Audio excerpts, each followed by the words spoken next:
driving over this Thanksgiving weekend, you will notice a smoother drive on I94 through Maple Grove. Reporter Delane Cleveland explains how construction in that area has paused for the winter. For about the next 5 months, people will have an easier time driving through Maple Grove along Interstate 94.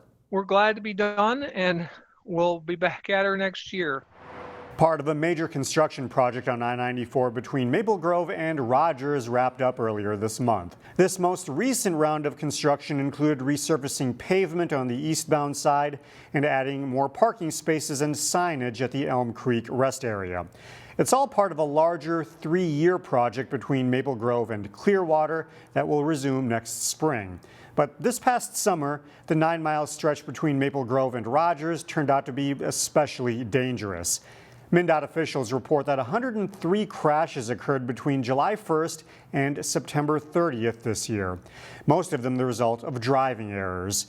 They're hoping to avoid a repeat of that next year, but they need drivers to be more cautious. Driving through whatever work zone, including this one, you just need to drive with care, reduce your speed, pay attention, not follow too closely to the car in front of you. Sometime next spring, MnDOT will move all traffic to the newly constructed eastbound side so that crews can work on the westbound side.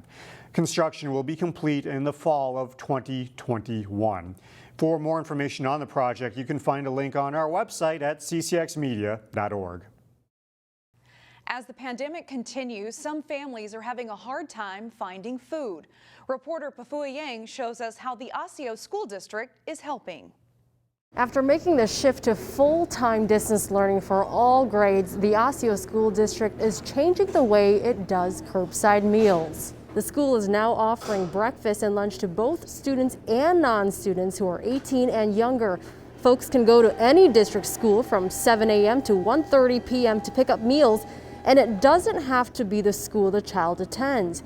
Another difference, the child does not need to be present to receive meals. We make sure that we make the meals available, and fact of the matter is that ever since we started doing this, families, they have been coming and they've been telling us how grateful they are.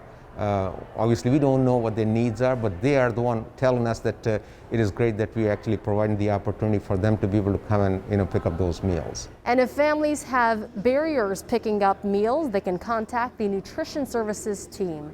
We'll have that information on our website, ccxmedia.org.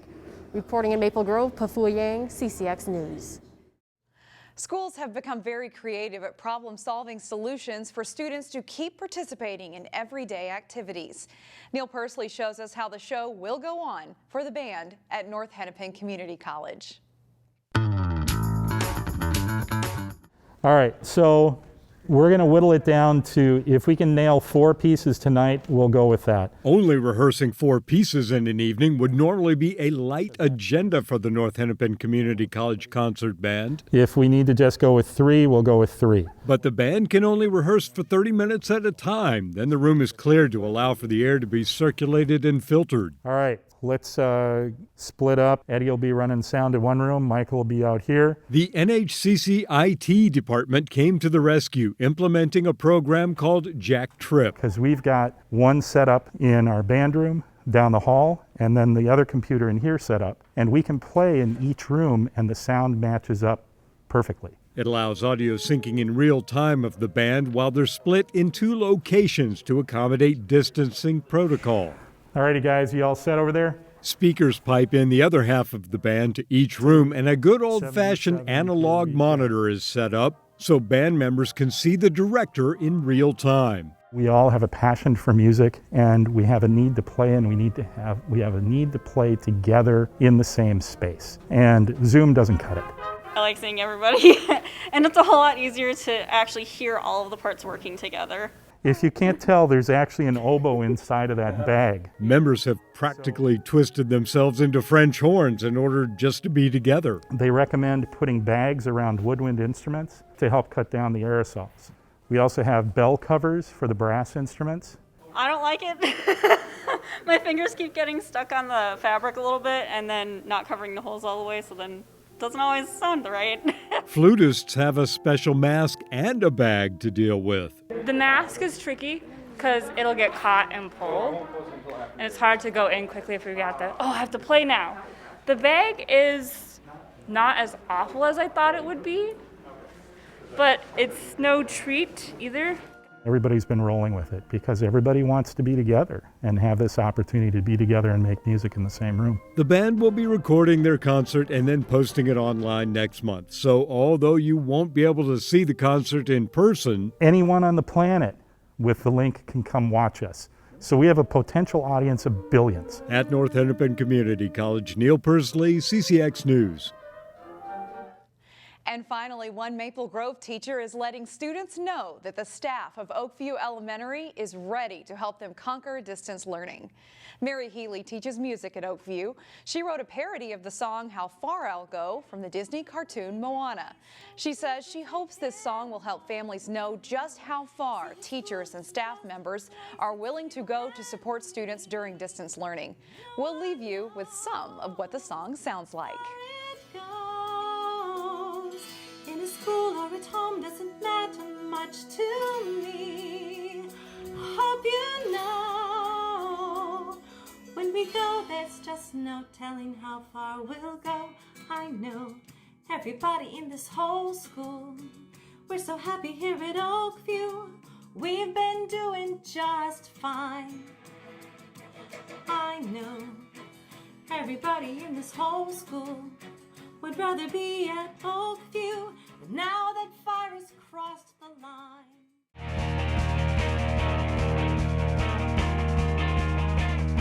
Start our all-area boys soccer team up front at forward. Retrieves, fires, and Jong to save the rebound for Heinen. It's a goal. Number 10, senior Will Heinen of Champlain Park had a superb season. The Mr. Soccer finalist had 18 goals and 6 assists. The speedy and strong Heinen was an All-State and All-Metro pick and Team Co-MVP. Number 37, Walsh Kern of Brack is another dangerous sniper. The senior had 15 goals and 3 assists for the Mustangs, who finished the season ranked number 1 in Class A and won the Section 5A title. And with the cross out front for Kern, and he scores! Kern was Team MVP on a talent-filled squad. Number 8, Keba Jana helped Maple Grove do a great season. The senior posted 8 goals and 10 assists, earning All-State and All-Conference honors for the Section 8AA champs. Jana was Crimson Team MVP. Rounding out our forwards is the other half of Champlain Park's dynamic duo, number 9, sophomore Leo Kane. In a battle for it here, Kane able to free it up. Dropping it over to Heinen, he fires and scores! Great assist by Leo Kane. Kane was a Team Co-MVP with Heinen. A wizard with the ball, Leo had 16 goals and 6 assists while earning All-State honors. Our midfielders are led by another super sophomore, number 10, Joe Highfield of Wayzata. A great all-around talent, Highfield had 10 goals and 8 assists while earning All-State honors. He was Team MVP for the Section 6AA champion Trojans. Number 37, Max Barty of Maple Grove isn't a high scorer, but many opposing coaches consider him the Crimson's best player. A speedy and aggressive defending midfielder, Barty had 3 assists and won his team's most determined award. Number 20, Sadiq Jabate of Park Center possesses a great combination of size, speed, and skill. Look at this move right here. That was just beautiful. The junior had 6 goals and 11 assists, earning second-team All-State status and was Pirates Team MVP. Number 10, Chris Franz of Maple Grove rounds out our midfielders. The sophomore sees the field very well and had 7 goals and 5 assists while earning all Northwest Suburban Conference honors. Our defenders include Wayzata's superb number 2, Miles Akibwe. The All-State junior is considered by many to be the best defender in the state. Akibwe excels 1v1 and also in team defending and chipped in 6 goals for the top-ranked Trojans. Akibwe with the header, and it will bounce in. Number 15, senior Jake Silverman of Breck also earned All-State honors. A physical presence, Silverman led a defense that allowed just 5 goals this season, while scoring 5 himself on the offensive end. He's a Division I player. Breck goal. Wayzata's number 21, Peter Melquist, makes our squad after a strong junior season. The second-team All-State pick is a strong physical defender and also great on throw-ins and free kicks. contributing 2 goals with 7 assists. Rounding out our defenders, Champlain Park's number 5, Chandler Merrick. The second-team All-State pick was solid with well-timed tackles and also involved offensively on throw-ins and free kicks. Merrick had 2 goals and 4 assists. Our goalkeepers include Champlain Park junior Darius Givens. Also a football standout, tall and athletic Givens earned All-State and All-Metro honors with 5 shutouts and a 0.63 goals against average. Maple Grove sophomore Holden Waldrum excelled for the Crimson, allowing just 3 goals and posting 8 shutouts with some well-timed saves. Kane, the shot. Waldrum the save, the rebound, and another stop. He was 12-0-1. Rounding out our keepers and our team, Wayzata sophomore Jack Roach. Roach posted 8 shutouts while facing tough Lake Conference teams. It's a dynamite group, the CCX All-Area Boys Soccer Team. Find more prep sports games and highlights at ccxmedia.org and follow us on social media.